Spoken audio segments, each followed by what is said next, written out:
Abrimos o bate-pronto desta sexta falando do Palmeiras. Essa vitória para cima do Novo Horizontino por 1-0. O Palmeiras garantiu pela quinta vez consecutiva o seu passaporte, a sua vaga para a final do Campeonato Paulista.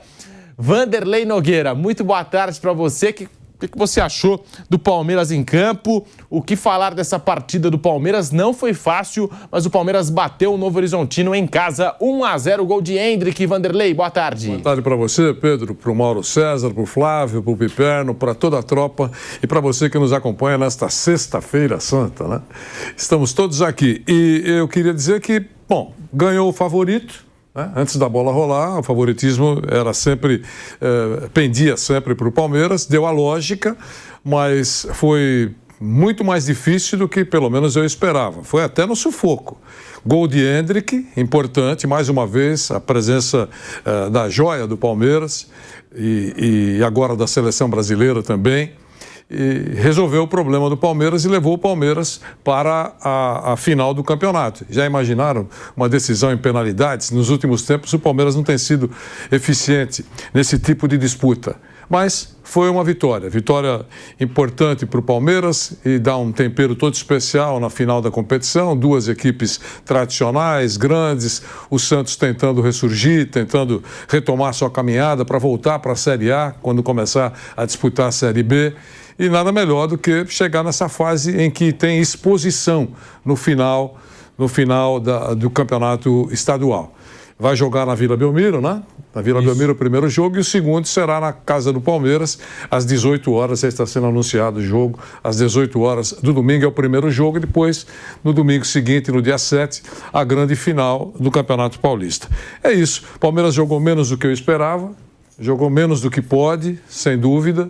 E não foi um jogo que poderia arrancar suspiros, né, pela eficiência do Palmeiras. Imagino que detalhista e um técnico tão exigente, o professor Abel Ferreira não tenha tido uma noite, digamos assim, muito tranquila. Ele viu um Palmeiras jogando menos do que deveria. Nós estamos acompanhando lances dessa partida, o ataque do Novo Horizontino muitas vezes puxado por Rômulo. Reforço do Palmeiras, foi o melhor em campo no primeiro tempo, só que ele estava do outro lado, né? Foi o melhor jogador do Palmeiras no primeiro tempo, mas ele estava do outro lado. O Rômulo, destaque do Novo Horizontino, equipe destaque desse Campeonato Paulista, né? Até o jogo de ontem não havia perdido para os considerados 4 grandes de São Paulo, e aí conheceu essa derrota, foi eliminado pelo Palmeiras na Arena do Verdão, 1-0, gol do Hendrick, mas ficou aquela sensação, né, de que o Palmeiras podia ter jogado muito mais do que jogou. Mauro César, muito boa tarde para você, bem-vindo ao Bate-Pronto da Jovem Pan. Mauro, o que falar dessa classificação do Palmeiras pela quinta vez consecutiva, o Palmeiras chegando numa final de estadual? Mauro César, boa tarde. Boa tarde, Pedro, Vanderlei, amigos. É o roteiro esperado, né? Sem muito brilho, mas o Palmeiras, no campeonato inteiro, à exceção do jogo da Ponte Preta, por exemplo, que, aliás, é um adversário muito inferior ao Novo Horizontino, um time muito fraco, e aí goleou. E, em geral, tem sido assim, né? O Palmeiras ganha de 1-0, 2-1, 2-0 ali, é o que dá para o gasto, sem muito esforço, acho até um pouco protocolar. Mesmo durante o jogo, o Novo Horizontino criou algumas situações, mas a sensação sempre que o Palmeiras, no final, vai vencer. E se faz 1-0, você sabe que dificilmente vai tomar um empate, muito menos a virada. Acho que é importante ressaltar a importância do Hendrick e do Flaco, né? O gol foi uma jogada dos dois. E dois jogadores que demoraram muito a ter oportunidade de verdade do time do Palmeiras. Os dois demoraram demais a ter chance. O Hendrick custou a jogar, o Flaco também. Jogava Navarro, jogava o próprio Rony, que está no banco, mas o Rony acho que é outra história, né? Um cara que está na história do clube, gols importantes que marcou ao longo de sua trajetória no Palmeiras. Jogava o Breno Lopes, que é até um jogador útil, que entra ali, faz alguns gols, já fez gol histórico e tudo mais. Mas o Flaco é mais jogador e não entrava no time, era o último da fila e custou uma fortuna, né? E o Hendrick também, sempre aquela coisa ali, esperando. Eu acho que agora faltam poucos jogos, né? Porque ele vai para a Copa América, tudo indica, né? Então, depois vai para o Real Madrid, depois da competição. Então, o Palmeiras tem aí cerca de 2 meses, para curtir o Hendrick. Eu acho que poderia ter aproveitado ainda mais se ele tivesse tido mais oportunidades ao longo dessa sua trajetória no time profissional. Mas, enfim, de novo ele foi lá e foi decisivo. Mas não foi uma grande atuação, mas deu para o gasto, foi o suficiente para o Palmeiras confirmar essa classificação e chegar à sua quinta final consecutiva, né? Uma chance de um tricampeonato, né? Algo que não acontece desde os anos 40 para o Palmeiras, né? Esse tricampeonato paulista. Palmeiras 1, Novo Horizontino 0. Antes da gente conferir a palavra do Flávio Prado e também do Fábio Piperno, nós podemos ouvir a palavra do Abel Ferreira, né? O Abel Ferreira, técnico do Palmeiras, a avaliação que ele fez desse jogo, a classificação do Palmeiras para mais uma decisão de estadual. O Palmeiras que a gente esperava mais dentro de campo, mas também é um reflexo desse Palmeiras do Abel. É o Palmeiras do Abel que a gente conhece. Quando joga bem, ganha. Quando não joga bem, ganha também, né? Um time que tem uma regularidade, assim, impressionante. Não cede muitas derrotas, né? Esse Palmeiras do Abel Ferreira. Flávio Prado, muito boa tarde para você. Bem-vindo ao Bate-Pronto da Jovem Pan. Palmeiras 1, Novo Horizontino 0. Flávio, boa tarde. Boa tarde, Pedro. Boa tarde, amigos. O Palmeiras tomou um belo susto no primeiro tempo. Novo Horizontino jogou melhor, poderia ter feito, inclusive, gols. Foi bem melhor que o Palmeiras, foi um predomínio considerável do time do Eduardo Batista, mas não conseguiu transformar essa superioridade em gols, que poderia complicar a vida do Palmeiras. Segundo tempo mudou completamente, o Palmeiras dominou o jogo, se impôs e acabou fazendo um gol e aí até criando oportunidade para fazer outros. Deu a lógica, deu a normalidade, mas o sofrimento do Palmeiras foi muito grande. É a tal história do... Se você for comparar a dificuldade do Santos e a dificuldade do Palmeiras, o Palmeiras teve muito mais dificuldade. Mas isso não quer dizer nada. Chega na final, tá tudo zerado e eu vejo o Palmeiras como favorito. Mas no jogo de ontem especificamente, o Palmeiras sofreu bastante. Principalmente no primeiro tempo, o torcedor deve ter ficado com o pulga atrás dele. Será que isso vai, né? Não vai rolar? E aí veio o segundo tempo e rolou. E aí acabou ganhando o jogo no segundo tempo. Depois que fez o gol, não teve grandes riscos, não. Aí ganhou com naturalidade.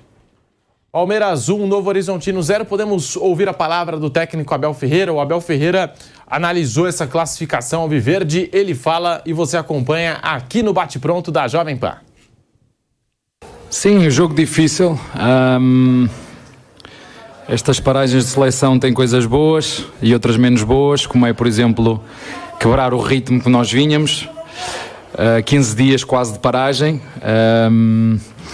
E, portanto, isto acho que beneficiou mais o Novo Horizontino do que nós. Uma equipa muito bem organizada, muito intensa, que joga sem responsabilidade nenhuma. Isso nota-se. Se vocês hoje fossem analisar o nosso adversário, todos os jogadores jogaram na sua máxima força, com vontade, com intensidade. Acho que o jogo até foi bastante físico.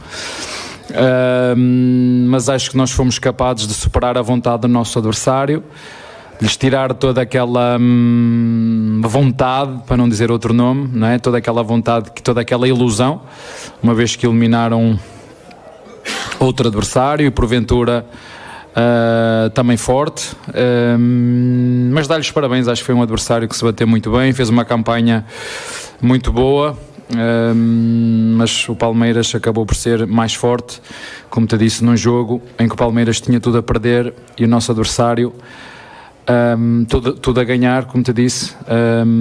Responsabilidade zero do nosso adversário e a pressão de ter que ganhar mais uma vez toda do nosso lado, e nós fomos capazes de entrar no jogo, adaptarmos rapidamente, porque já não jogávamos aqui há muito tempo. Sentimos também algum nervosismo vindo de fora, os nossos torcedores também estão sempre à espera e peço paciência a eles por isso, né? De estarmos sempre a ter que ganhar 1, 2, 3 e 4, os jogos são diferentes, mas acho que hoje nós puxamos para os nossos torcedores depois de fazer o golo. Até ao golo nós sentimos e os jogadores sentiram o nervosismo vindo de fora para dentro, e nós precisamos é que eles nos continuem a apoiar em todos os momentos, como têm feito. É a primeira vez, uma vez que temos aqui uma interrupção muito grande, que estivemos a jogar fora, e peço-lhes que venham com vontade de nos apoiar, como tem sido, que acreditem nesta equipa. O Palmeiras não jogava no estádio desde o dia 28 de fevereiro, quando bateu o Santos. Aliás, dia 28 de janeiro, quando bateu o Santos naquela ocasião pelo placar de 2-1. Agora volta a enfrentar o Santos na final do Campeonato Paulista, 13ª final da era Abel Ferreira. Vanderlei, já com 3 anos, indo para o seu 4º ano de Brasil e a 13ª decisão de campeonato que tem o Abel Ferreira. Ele tem sido um sucesso, né, nessa sua caminhada no Palmeiras, já passou para a história do Palmeiras, conquistas, vitórias, quebrou, sob o comando dele, o Palmeiras quebrou inúmeras marcas, né, algumas relevantes, outras nem tanto, mas no pacote das marcas quebradas, realmente é respeitável essa caminhada do Abel Ferreira à frente do Palmeiras. Vai ficar mais esse ano todo e depois a gente nunca sabe, mas se dependesse de boa parte da torcida, evidentemente ele terminaria a carreira no Palmeiras, né? Pela eficiência, pelo fato de ter feito um trabalho muito bom. Então vai para mais uma final, vai enfrentar o Santos, do Carille, o Santos que se arrumou nos últimos tempos e melhorou muito nos últimos tempos e a torcida está, digamos assim, entusiasmada, esperando uma boa participação na Série B, com o sonho de voltar para a Série A. Mas sobre o Abel Ferreira e sobre essa declaração dele, acho que você vai falar um pouquinho mais. De qualquer maneira, nessa primeira resposta que eu dou a você é que realmente a passagem dele tem sido um sucesso à frente do Palmeiras. Palmeiras 1, Novo Horizontino 0, gol de Endrick, Flávio Prado. O Endrick sendo decisivo para o Palmeiras mais uma vez. Tinha muita gente questionando ontem a maneira como o Abel Ferreira utilizou ele na equipe, como um atacante aberto pela direita. Tem gente que prefere o Endrick na área, né, como definidor. E definiu. Né, assistência do Flaco Lopes, gol do Endrick, Palmeiras 1, Novo Horizontino 0. Flávio. Eu prefiro o Endrick vindo pelo lado do campo. Eu gosto mais. Eu acho que ele é um jogador de velocidade, jogador de força física, de explosão e, portanto, deixá-lo dentro da área você o limita um pouco, embora ele precise de um espaço pequeno para ser decisivo, como foi o caso de ontem. Mas eu gosto mais do Endrick com espaço para correr. Agora vamos ver como é que vai ser a vida dele, que começa do zero, né? A partir de Madrid começa tudo zero. Vamos ver como é que ele vai ser usado no Real Madrid, qual a ideia, né, qual a forma como ele vai ser utilizado por lá. Mas eu acho que ele vai ser o jogador de lado de campo. Acho que ele vai ser utilizado mais de lado de campo. Não acredito que o Ancelotti o coloque como centroavante fixo, não. Acho que um jogador com a explosão dele precisa de espaço para trabalhar, pela força, pela velocidade. Eu acho que é assim que ele vai ser utilizado. De qualquer forma, acabou, está numa fase ótima, né? 3 gols em 3 estádios e em 3 países diferentes em menos de uma semana, não dá para reclamar, né? Pois é, 3 jogos, 3 gols. 3 estádios diferentes. A comemoração 3 do Endrick. 3 países diferentes. 3 países diferentes. E a comemoração do Endrick, hoje rodando o planeta, né? A comemoração dele. E a partir de agora, como são os últimos jogos do Endrick com a camisa do Palmeiras, todo momento vai ser marcante, né? Para o torcedor que está acompanhando de perto, para o torcedor do Palmeiras. Enfim, Endrick decisivo, Palmeiras 1, Novo Horizontino 0. Ele precisou ser substituído aos 27 minutos do segundo tempo por conta de dores na coxa direita. Iniciou um tratamento com gelo ainda no banco de reservas. Enfim, não há uma informação do Palmeiras sobre o assunto. A gente espera que não seja nada grave com o Endrick. Dor da seleção, né? Na coxa, mesma posição da coxa, tudo. O que nos leva a crer que seja pancada. Se fosse muscular, ele não ia conseguir jogar, né? Então, pancada, o cara joga, ainda mais com a vontade que ele está e tal, ele vai jogar. Acho que não tem nenhum problema para domingo, não. Ô Pedro, ainda sobre essa primeira frase, essa primeira participação do Abel, quando ele destacou que o time sentiu o nervosismo, né, que veio de fora, que atrapalhou, né, o nervosismo, atingiu o time do Palmeiras. Primeiro, eu acho o seguinte, eu acho normal, né, a torcida ficar ansiosa e nervosa, acho normal. Afinal de contas, o Palmeiras está jogando na sua casa. Favorito, começou como favorito, ninguém tirou nunca o favoritismo do Palmeiras, né? Eu pelo menos entendia que ele teria mais facilidade, não teve, o Flávio já falou, o Mauro também, ele enfrentou uma certa dificuldade, não jogou bem, mas favorito, jogando em casa, com torcida, com mais estrutura, com mais dinheiro, com mais elenco, enfim, tudo mais, enfrentando o bom Novo Horizontino. E a torcida ficou preocupada com a dificuldade, com a grande dificuldade que o Palmeiras enfrentou. Então, é normal ficar ansiosa e nervosa. Se esse nervosismo atingiu o time, é um outro problema, o técnico é que tem que resolver para tentar fazer com que o time seja blindado a esse nervosismo. Agora, é muito difícil para uma torcida como a do Palmeiras não ficar nervosa ou ansiosa diante de toda essa dificuldade.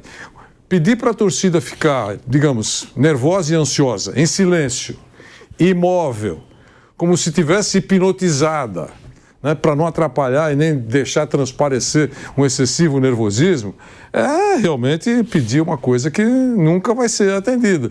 Esperar que uma torcida seja hipnotizada, esperando o estalar dos dedos para voltar a retomar a consciência, para não atrapalhar quem está jogando no futebol, é isso. Eu acho que realmente não pode pedir isso. E outra coisa, é uma parte da disputa do Campeonato Paulista. Já pensou um time que vai disputar o Campeonato de Clubes do Mundo? Não dá para achar que o nervosismo da torcida foi normal, natural. A torcida do Palmeiras esperava, imagino, mais facilidade, né? E também que o técnico tirasse mais rapidamente coelhos da cartola. É isso. Ô Mauro, tem isso, né? Jogo nervoso, tenso, como o de ontem, e o Palmeiras não entrou bem na primeira etapa, o torcedor fica mais tenso, né? Fica mais tenso, parece que o torcedor sente nas arquibancadas quando o time não está bem. E aí acho que isso reflete até na declaração do Abel Ferreira, Mauro.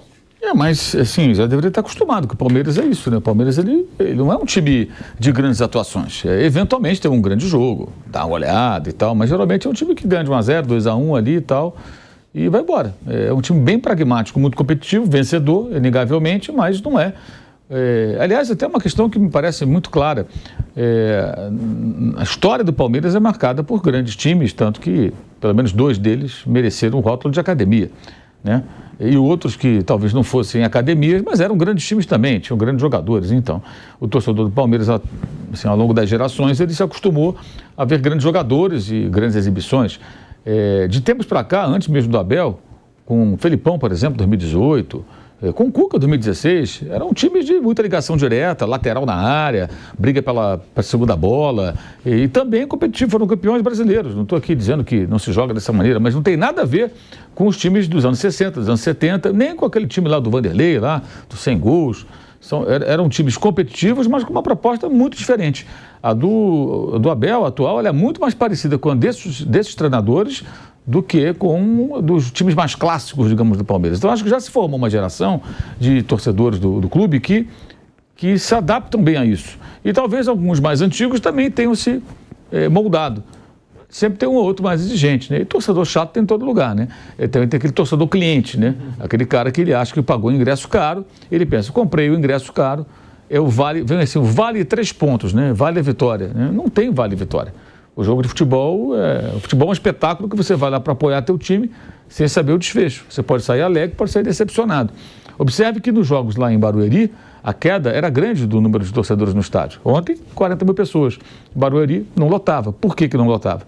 Porque boa parte dessa torcida não se dispõe a se deslocar da sua zona de conforto. Está acostumado ali, no Allianz Parque. Ou mora perto, ou tem 2 shoppings para parar seu automóvel, ou tem ali o próprio estacionamento do Allianz Parque, tem metrô, tem trem, facilidade. Barueri já é mais difícil de chegar, se você não for da região. Se você não morar ali para Alphaville ou em Barueri, você vai ter que pegar um carro, pegar uma condução, vai ser difícil de chegar, sai de lá à noite. Muita gente não se dispõe aí. Muita gente não se expõe aí. E isso aí não é característica só do palmeirense, não. Isso aí é aquela coisa que já criaram desse torcedor que compra o ingresso da temporada, né? Vai a todos os jogos, porque para ele é confortável e tem esse perfil mais exigente, né? Que às vezes até, aí eu concordo com o técnico, passa um pouco do que é o jogo de futebol, gente. O jogo não tem garantia de vitória, não existe isso, sabe? E às vezes as reclamações passam um pouco do ponto. E agora eu acho que o torcedor do Palmeiras tem que entender que o clube tem sido vitorioso jogando dessa forma. Agora, se ele não gosta, tudo bem, mas não deveria criar grande expectativa, não. Alguém diria que contra o Santos vai ser um massacre. Já aconteceu contra o São Paulo, naquela virada lá, humilhou o São Paulo. Ano passado também deu outra surra no São Paulo, meteu 5. Acontece, mas não é assim o padrão. É um time competitivo. Teve goleada da Libertadores. Quanto aqueles petroleiros da vida lá, independente petroleiro, umas coisas lá que vieram, sei lá da onde, da Bolívia. Aí, porra, não conta, né? Mas, repito, é um modelo que prioriza ser competitivo, vencer os jogos e não em fazer atuações encantadoras. Acho que o cara que frequenta o estádio já deveria ter percebido isso.